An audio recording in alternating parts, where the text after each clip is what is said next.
जैसा कि हमारे माननीय अध्यक्ष जी ने जिन बिंदुओं की और दो विषय वस्तु, एक mines and minerals regulation amendment act 2026 के बारे इन्होंने कहा और मर्यादा पुरुषोत्तम भगवान राम का जो मंदिर में उसमें चंदा चोरी का उन्होंने जिक्र किया। सबसे पहले मैं mines and minerals regulation act के बारे जो अमेंडमेंट आया उसके बारे में बोलना चाहता हूं।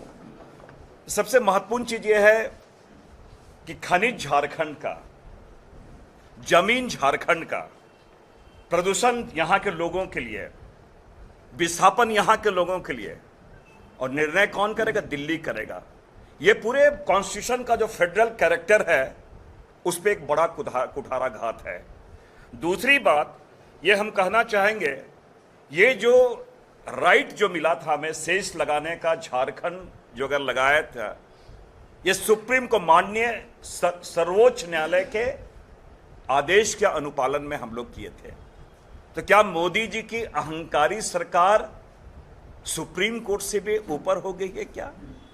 दूसरी बात में जिस संघवाद की मैंने बात की कि क्या टैक्सेशन, जो मैं टैक्सेशन की बात करूं, जो सरफेस राइट होता है वो लैंड का इशू है, वो स्टेट का इशू है। क्योंकि जो अलग अलग हमने सूची बनाई है, राज्य की सूची, केंद्र की सूची और एक समवर्ती सूची, कंकरेंट लिस्ट जिसे हमें बोलता है, तो क्या उसका हनन नहीं किया जा रहा है क्या?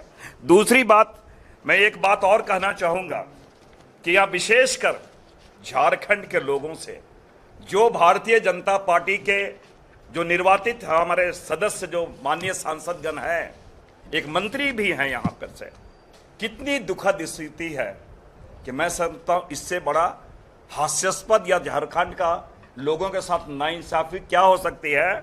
वोट झारखंड का, गुणगान दिल्ली का। ये तो वोट आप हमसे लेंगे, हमारी बात नहीं करके वो दिल्ली की बात कर रहे, तो मैं समझता हूं ये बहुत बड़ा घोर अन्याय है। एक बात मैं और आपको कहना चाहूंगा, ये इस अमेंडमेंट के बाद एक लिमिटेशन था कि आप 10 स्क्वायर किलोमीटर तक ही लीज एरिया दे सकते हैं, वो हटा दिया गया है। अब ब्लॉक में, मतलब रामगढ़ जैसे पूरा रामगढ़ एक व्यक्ति को दे दिया जाएगा, एक बड़े कारपोरेट घरानों को दे दिया जाएगा।